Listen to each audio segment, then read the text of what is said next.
a discussion on the Corporation Code of the Philippines. So, what is a corporation under the law? Okay, a corporation is an artificial being created by operation of law, having the right of succession and the powers, attributes, and properties expressly authorized by law or incident to its existence. There are 4 attributes of a corporation. Okay, number 1, it is an artificial being with separate and distinct personality. Number 2, it is created by operation of law. Number 3, it has right to succession. And number 4, it has powers, attributes conferred by law or incident to its existence. So we discussed the different attributes of a corporation. Number 1 is the artificial being with separate personality. The consequences of having a separate personality are the following. As to the property, okay, remember, as a general rule, okay, it is entitled to own properties in its own name, and its properties are not the properties of its stockholders, directors, and officers. So, this means na a corporation can acquire, and this acquisition can be made under its own name. Okay, so these properties are not owned by the stockholders, directors, or officers who are managing, who are composing a corporation. So consistently, the properties of its stockholders, directors, and officers are likewise not the properties of the corporation. So kung ano ang properties ng korporasyon ay pagmamay-ari lang ng korporasyon. At ang pagmamay-ari naman ng mga directors, stockholders, and officers are their own property. And these properties are not owned by the corporation. What is the reason? Okay, because they have separate personality. So, always remember that the interest of the stockholders over the properties of the corporation is merely inchoate. Okay? This is settled in the case of Saw versus Court of Appeals, 195 SCRA 740, year 1991. Paano naman yung mga obligasyon? Okay? Let's go to obligations. Always remember that a corporation can incur obligations, okay? And its obligations are not the obligations of its stockholders, directors, and officers. So, the same rule sa property, okay? Ang obligasyon ng korporasyon ay obligasyon niya mismo. Hindi to obligasyon ng stockholders, directors, or officers. So, as corollary to the rule, the obligation of the stockholders, directors, and officers are also not the obligation of the corporation. So, vice versa lang. Okay? How about as to the rights, mga karapatan? Okay? Yung mga karapatan ng isang korporasyon, okay, the rights belonging to the corporation cannot be invoked by the stockholders. Okay, even the directors or the officers. Kahit na, okay, even if the latter, even if the director or the officer owns substantially majority of the shares, okay, in that the corporation and rights of the stockholders, directors, and officers cannot be invoked by the corporation. So, generally, this is the rule. Hindi pwedeng i-invoke ng isang director, isang officer, or isang stockholder yung karapatan na tanging korporasyon lang ang may karapatan. Kahit na, okay, kahit siya pa ang majority stockholder, kahit substantially all siya ang may-ari, hindi pwedeng gawin ng isang director o stockholder yun. Okay? Always remember na there is this rule. Okay? In the case of Manila Gas Corporation versus CIR. Yung mga tax exemption ng isang korporasyon. Okay? The tax exemption in favor of a corporation cannot be invoked or cannot be used by the stockholder. Okay? How about the constitutional rights? Okay? Corporations are entitled to certain constitutional rights. Example, rights against unreasonable search and seizure.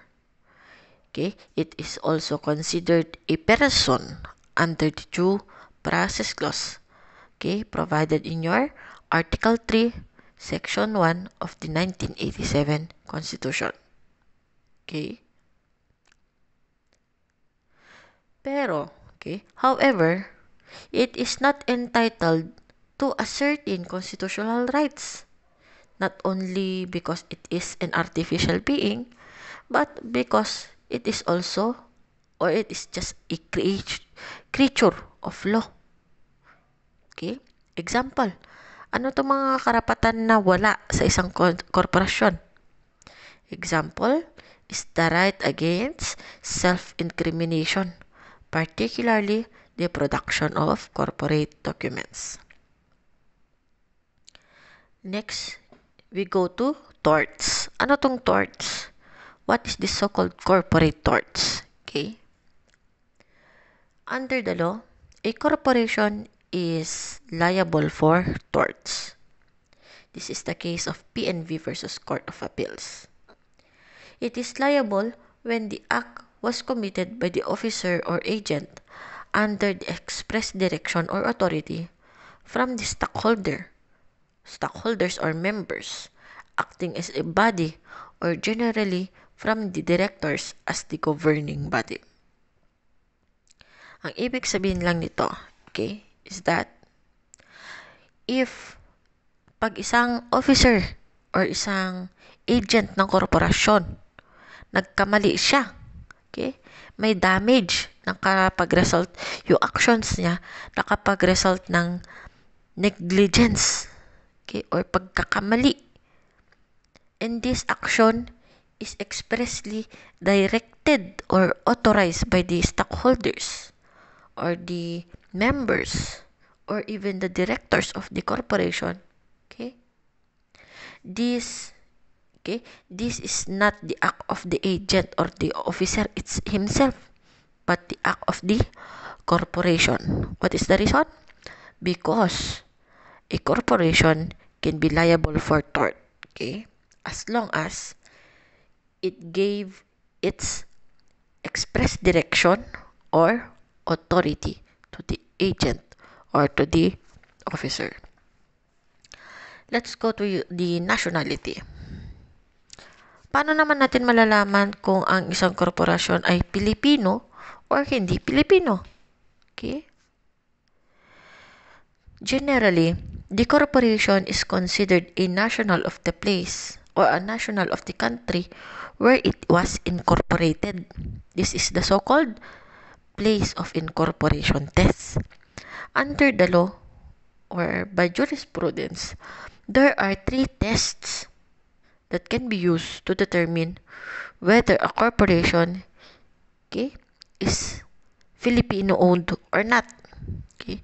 Number 1 is the place of incorporation or the incorporation test. Number 2 is the control test. Number 3 is the grandfather rule. Okay. How about we are done with the place of incorporation? Okay. Ano naman ang control test? Okay. Ang control test, this is a test used in times of war. Okay? So, the nationality of a corporation is determined by the nationality of the controlling stockholder. Okay?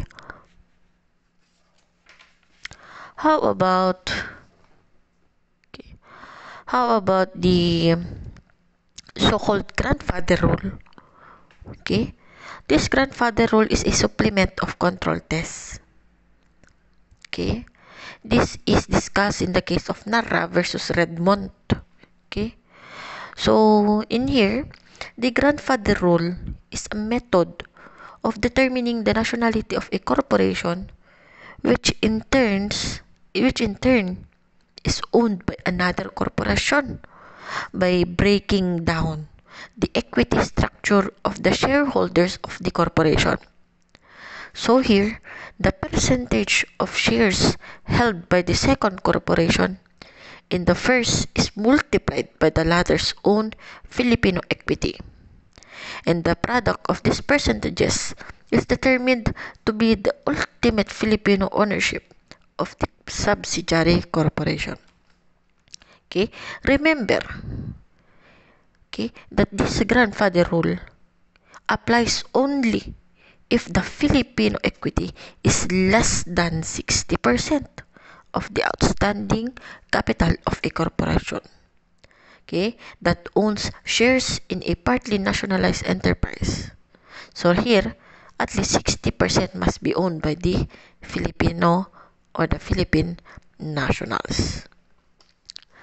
Next attribute is that, okay, another discussion is the artificial being. Gawa-gawa lang sa mata ng batas. Okay?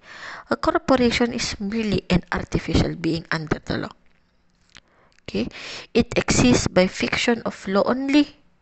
Hence, it is subject to limitations that are inherent because of its nature. Question.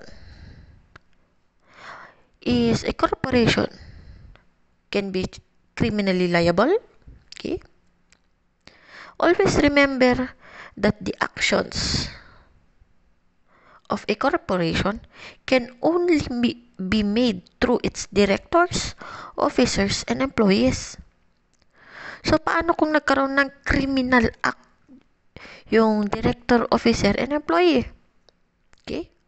Always remember that a corporation is incapable of intent. Walang intent yan kasi hindi naman nag-iisip yan, walang utak yan. Okay? Hence, a corporation cannot commit felonies that are punishable by revised penal code. A corporation cannot commit crimes that are punishable under special penal law. Okay?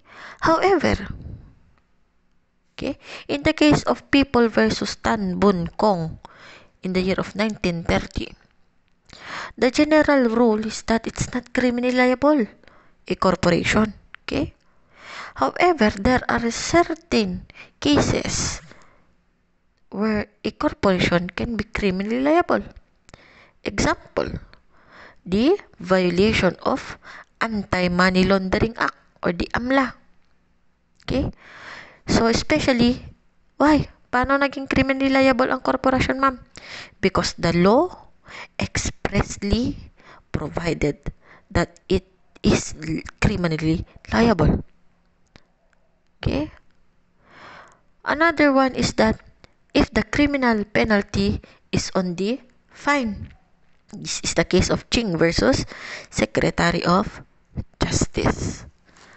So remember, a corporation is not capable of criminal intent because, okay, crimes are personal in nature.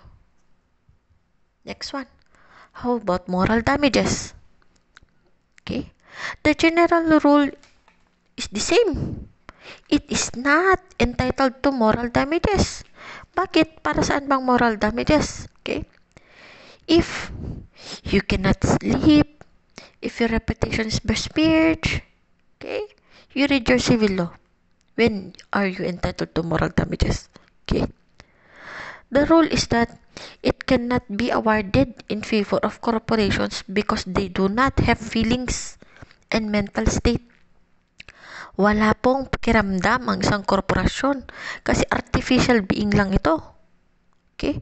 Pero, ma'am, pwede ba silang mag-recover ng moral damages? As an exemption, yes. Kailan to? Okay? They can recover moral damages under Article 2219, Paragraph 7 Okay? If it was the victim of defamation. This is the case of Filipinas Broadcasting Network versus Ago Medical and Educational Center. Okay? So if the reputation of the corporation is good reputation, okay? However, it was socially humiliated. It was defamed. It was besmirched. Then it may recover moral damages.